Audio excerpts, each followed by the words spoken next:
विश्व स्वास्थ्य दिवस पर सीएम भजनलाल शर्मा प्रदेशवासियों को कई सौगातें देंगे। राजस्थान इंटरनेशनल सेंटर में राज्य स्तरीय समारोह का आयोजन होगा। तो निरामय राजस्थान अभियान सहित विभिन्न कार्यक्रमों का शुभारंभ सीएम भजनलाल शर्मा करेंगे। 26 करोड़ की विकास योजनाओं का लोकार्पण सीएम भजनलाल शर्मा करेंगे और इस दौरान चिकित्सा एवं स्वास्थ्य मंत्री गजेंद्र सिंह खीवसर उनके साथ में मौजूद रहेंगे। तो मुख्यमंत्री आयुष्मान आदर्श ग्राम पंचायत योजना का भी शुभारंभ मुख्यमंत्री भजनलाल शर्मा कुछ ही देर में करेंगे। टीबी चैंपियन से भी मुख्यमंत्री भजनलाल शर्मा संवाद करेंगे। तो देखिए, निरामय राजस्थान अभियान का शुभारंभ मुख्यमंत्री भजनलाल शर्मा बस कुछ ही देर में करेंगे। तो राजस्थान इंटरनेशनल सेंटर में राज्य स्तरीय समारोह की शुरुआत और मुख्यमंत्री भजनलाल शर्मा 26 करोड़ की विकास योजनाओं का लोकार्पण बस कुछ ही देर में करेंगे। चिकित्सा एवं स्वास्थ्य मंत्री गजेंद्र सिंह खीवसर इस पूरे कार्यक्रम के दौरान मुख्यमंत्री भजनलाल शर्मा के साथ में मौजूद रहेंगे। तो विश्व स्वास्थ्य दिवस पर सीएम भजनलाल शर्मा प्रदेशवासियों को कई बड़ी सौगातें आज देंगे। 26 करोड़ की विकास योजनाओं का लोकार्पण मुख्यमंत्री भजनलाल शर्मा के हाथों होना है। बस कुछ ही देर में कार्यक्रम की शुरुआत और राजस्थान इंटरनेशनल सेंटर में ये कार्यक्रम आयोजित किया गया है। मुख्यमंत्री भजनलाल शर्मा बस कुछ ही देर में कार्यक्रम में पहुंचेंगे।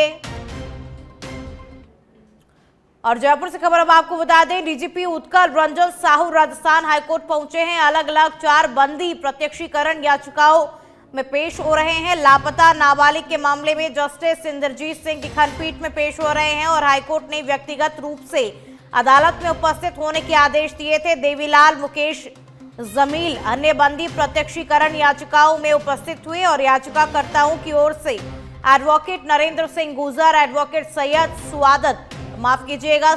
सादत अली पैरवी कर रहे हैं। तो देखिए, देवीलाल, मुकेश, जमील अन्य बंदी प्रत्यक्षीकरण याचिकाओं में उपस्थित हुए और याचिकाकर्ताओं की ओर से एडवोकेट नरेंद्र सिंह गुजर, एडवोकेट सैयद सादत अली पैरवी कर रहे हैं। डीजीपी उत्कल रंजन साहू राजस्थान हाईकोर्ट पहुंचे हुए हैं।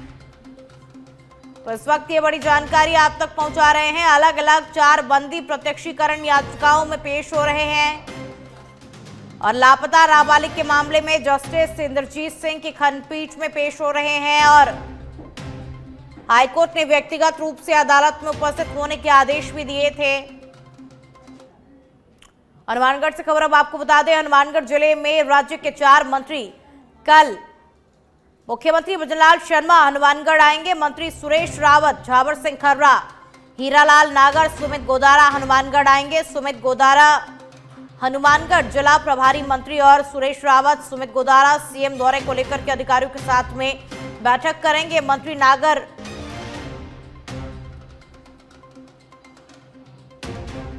ऊर्जा विभाग के अधिकारियों के साथ में विभाग की समीक्षा बैठक भी करेंगे। तो देखिए, 4 मंत्री आज हनुमानगढ़ पहुंचेंगे और मुख्यमंत्री भजनलाल शर्मा कल हनुमानगढ़ जाएंगे। तो झावर सिंह खर्रा नोहर में भगवान श्री राम की प्रतिमा का अनावरण भी करेंगे। तो नागर ऊर्जा विभाग के अधिकारियों के साथ में समीक्षा बैठक भी करेंगे और झावर सिंह खर्रा नोहर में भगवान श्री राम की प्रतिमा का अनावरण भी करेंगे। तो देखिए, हनुमानगढ़ से खबर आपको बता रहे हैं। हनुमानगढ़ जिले में राज्य के 4 मंत्री रहेंगे।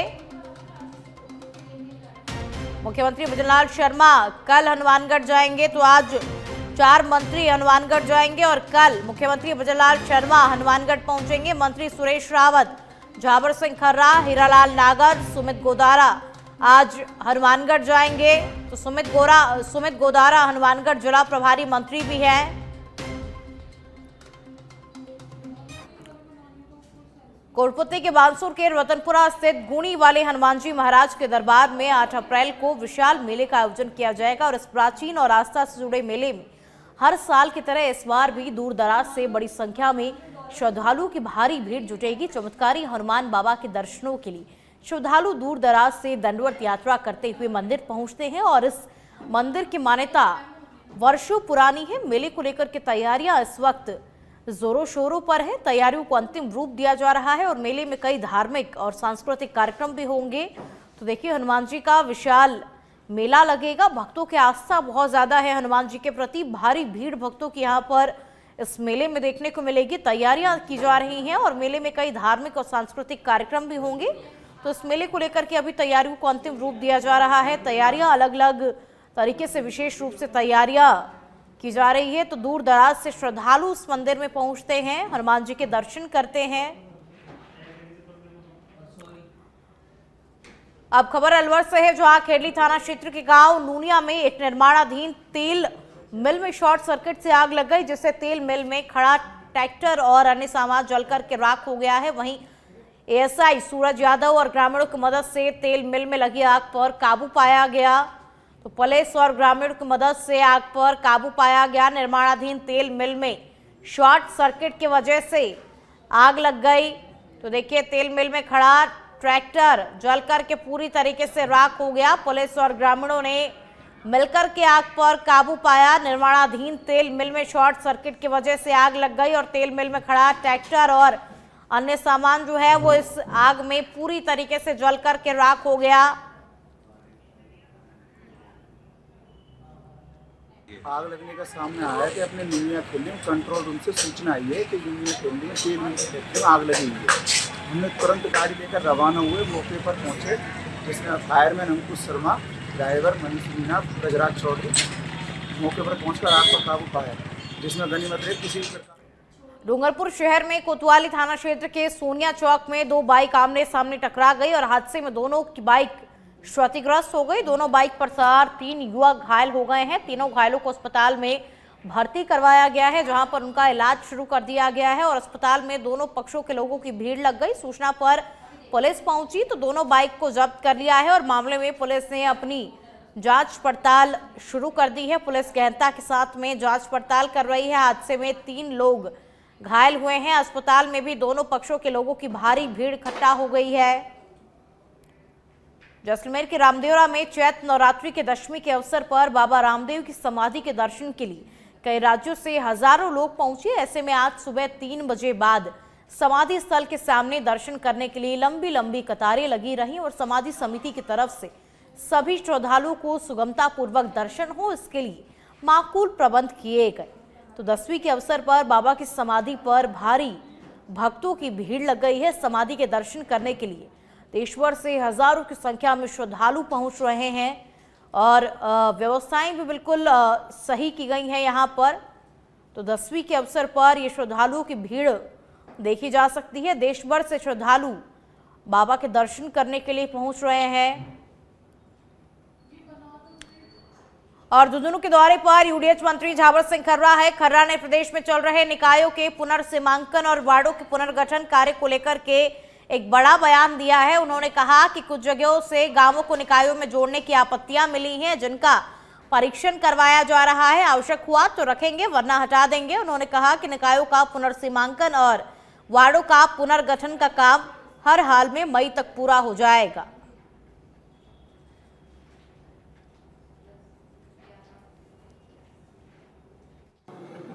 अभी कोई बहुत ज़्यादा नहीं है, 1-2 जगह से शिकायत आ रही है, हम उनका परीक्षण करवा रहे हैं। आवश्यक होगा रखेंगे, आवश्यक नहीं होगा हटा देंगे। पुनर्गठन चल रहा है, वार्डों का पुनर्सीमांकन हो रहा है समाज की स्मारी का सब आपको और ये काम पूरा होने के बाद मतदाता सूची का काम शुरू होगा और नवंबर-दिसंबर में चुनाव कराने का कार्यक्रम है। अप्रैल चल रहा है भाई, मई तक काम पूरा हो जाएगा, फिर 2-2.5 महीने मतदाता सूची में चाहिए। अगस्त तक सारा काम मतदाता सूचियाँ तैयार हो जाएंगी। अगस्त सितंबर में जब मतदाता सूची तैयार हो जाएंगे तो चुनाव का कार्यक्रम घोषित कर देंगे। तो यूडीएच मंत्री झावर सिंह खर्रा का बड़ा बयान सामने आया है निकायों के पुनर्गठन को लेकर के। उन्होंने बड़ा बयान दिया है। उन्होंने कहा है कि मई तक पुनर्सीमांकन जो है वो हर हाल में पूरा किया जाएगा। सीएम विष्णुदेव साय जशपुर और कांकेर का दौरा करेंगे। विभिन्न विकास कार्यों और सामाजिक कार्यक्रमों में वो शामिल होंगे। एक सप्ताह देश के नाम अभियान की शुरुआत वो करेंगे। स्वर्गीय जगदेव राम उराव कल्याण आश्रम चिकित्सालय का भूमि पूजन भी करेंगे और निःशुल्क सिकल सेल थैलेसीमिया परामर्श जागरूकता कार्यक्रम में भी सीएम विष्णुदेव साय शामिल होंगे। कांकेर में मरका पंडुप के समापन कार्यक्रम में वो शामिल होंगे चलिए अगली खबर का रुख कर लेते हैं। अब खबर जयपुर से। आपको बता दें, विश्व स्वास्थ्य दिवस पर सीएम भजनलाल शर्मा प्रदेशवासियों को कई बड़ी सौगातें देंगे। राजस्थान इंटरनेशनल सेंटर में राज्य स्तरीय समारोह का आयोजन किया गया है और कुछ ही देर में इस कार्यक्रम की शुरुआत हो जाएगी। निरामय राजस्थान अभियान सहित विभिन्न कार्यक्रमों का शुभारंभ मुख्यमंत्री भजनलाल शर्मा कुछ ही देर में करेंगे। 26 करोड़ की विकास योजनाओं का लोकार्पण मुख्यमंत्री भजनलाल शर्मा के हाथों आज हो रहा है। मुख्यमंत्री आयुष्मान आदर्श ग्राम पंचायत योजना का भी मुख्यमंत्री भजनलाल शर्मा शुभारंभ करेंगे और इसी के साथ में टीबी चैंपियन से भी मुख्यमंत्री भजनलाल शर्मा संवाद करेंगे। जो बेसिकली क्या है, आज जो हमारा जो मेन मुद्दा है वो विश्व हेल्थ दिवस को मनाने का है। सौगातें तो थी, वो तो अधिकांश सीएम साहब ने बजट में दे दी।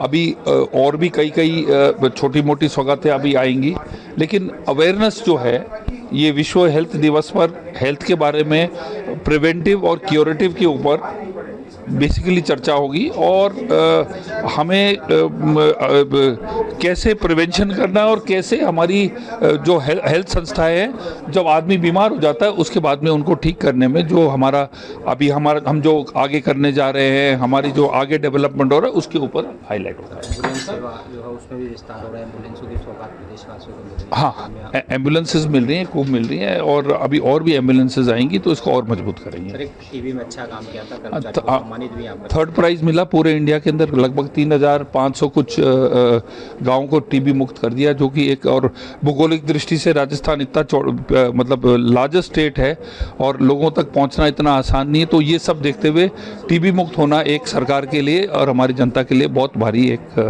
कार्य हुआ है। आने वाले समय में चिकित्सा सेवाओं को अगर देखा जाए तो और ज़्यादा बेहतर राजस्थान वासियों में चिकित्सा सेवा इसलिए बेहतर होंगी ज़्यादा क्योंकि इंफ्रास्ट्रक्चर हो रहा है और जो हमारे जो भर्तियाँ हो रही हैं, अब हॉस्पिटल के अंदर आपके डॉक्टर्स नहीं हो तो फिर कैसे चलेगा। तो 24,000 भर्तियाँ हो चुकी हैं और 26,000 भर्तियाँ जो है अगले 4-5 साल में हो जाएंगी। मेरा ये सोचना है कि अपने इस साल झुंझुनू के सुल्ताना थाना इलाके के पदमपुरा गांव निवासी सीआरपीएफ जवान को ही साइबर ठगों ने डिजिटल अरेस्टिंग का शिकार बना दिया है। साइबर ठगों ने जवान के खिलाफ दुष्कर्म का एक मामला होने की बात कहते हुए करीब 2.5 लाख रुपए की डिमांड की और करीब 10 महीने तक बिना किसी को बताए सीआरपीएफ जवान ने साइबर ठगों को 65,000 रुपए भी भेज दिए। लेकिन अब तक साइबर ठग इस जवान का पीछा नहीं छोड़ रहे हैं और थक हार कर जवान ने अज्ञात साइबर ठग के खिलाफ झुंझुनू के सुल्ताना थाने में एफआईआर दर्ज करवाई है। तो देखिए, साइबर ठगों ने एक सीआरपीएफ के जवान को ही अपना शिकार बना लिया है। सीआरपीएफ में सर्विस करता हूँ, 18 साल सर्विस हो गई।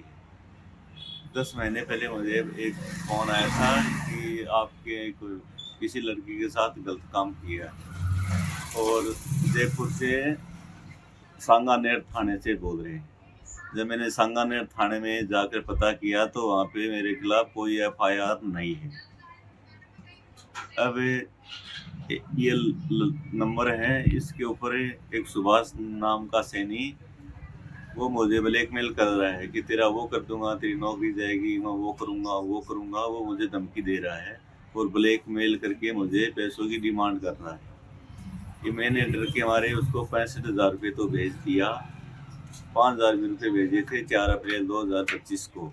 अब वो मुझे धमकी दे रहा है कि तेरा मैं वो।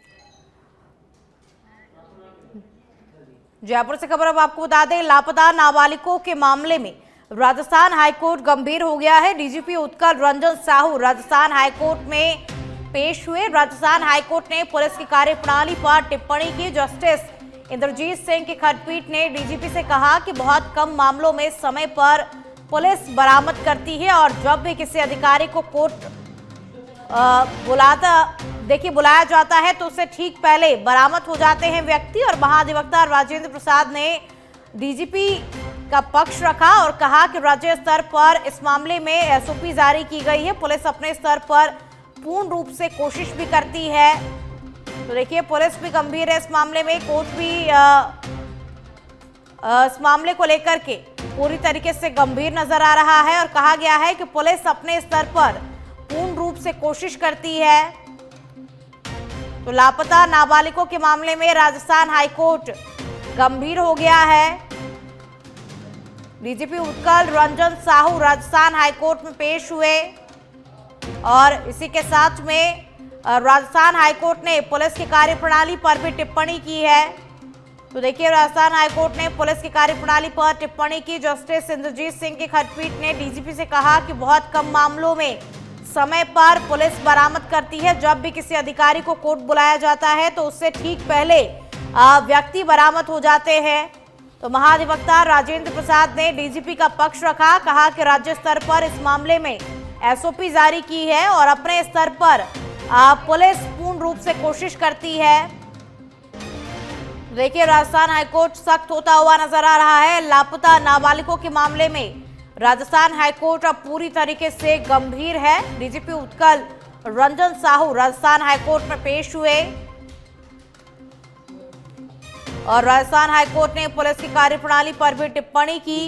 वो मिसिंग हुई, जो मुल्जिम है वो उसके सामने ही मकान में रहता है। दोनों मकान आमने सामने हैं जो उसको लेके फरार हुआ है। उसके बावजूद भी पुलिस उस लड़की को माइनर गर्ल को ट्रेस नहीं कर पा रही थी। इसी सिलसिले के अंदर पिछले 4 महीने पहले भी ऑनरेबल कोर्ट ने डीजीपी साहब को थ्रू वीसी कॉल किया था। आज उन्होंने पर्सनली अपेयर किया। आज उनके साथ में आधे दर्जन से भी ज़्यादा आईपीएस लोग यहाँ उपस्थित रहे और कोर्ट ने पूरी नाराज़गी दिखाई। कोर्ट ने कहा कि भाई आपके स्टाफ जो हैं वो सीरियसली सर्च ही नहीं करते हैं, तो एक डायरेक्शन दिया जाए कि आप सीरियसली इसको। कोर्ट का सजेशन था कि एक पर्सनल रेंज पे, हर रेंज के ऊपर एक आईजी लेवल के आदमी को एक उनका इंचार्ज बनाया जाए, स्पेशल सेल बनाई जाए और वो वीक में एक बार उनसे उसकी रिपोर्ट लें, अपनी बताएं। तो एडवोकेट जनरल ने भी आज कहा कि साहब हर रेंज के ऊपर हम एक सेल डेवलप करने की कोशिश करेंगे। और सेकंड सजेशन एडवोकेट जनरल ने ये भी दिया कि हम तो ये भी कहना चाहते हैं कि हैबियस कॉर्पस पेश होने से पहले ही पुलिस खुद ही विदिन 3 डेज सीरियस इन्वेस्टिगेशन करे, ताकि जो मुल्जिम है वो अपनी पुलिस की रेंज से बाहर नहीं जा सके। कोर्ट ने पूरी नाराज़गी दिखाई है और तमाम स्टाफ ने, डीजीपी साहब ने और सब एसपी ने कहा कि साहब हमें 3 हफ्ते का टाइम दें, हम पूरी कोशिश करेंगे कि हम कॉर्पस को ट्रेस करके लेके आएँ। ये एक बहुत सीरियस मामला है। इसके अंदर ये भी खतरा रहता है कि हिंदू मुस्लिम कहीं ना हो जाए, और क्योंकि 1 साल से भी ऊपर हो गया, माइनर गर्ल है, 15 साल 2 महीने की, आज भी वो जाके 16 साल 3 महीने की हुई। तो बहुत सीरियस मैटर है। हम उम्मीद करते हैं कि कोर्ट के डायरेक्शन को डीजीपी साहब और उनकी टीम फॉलो करें।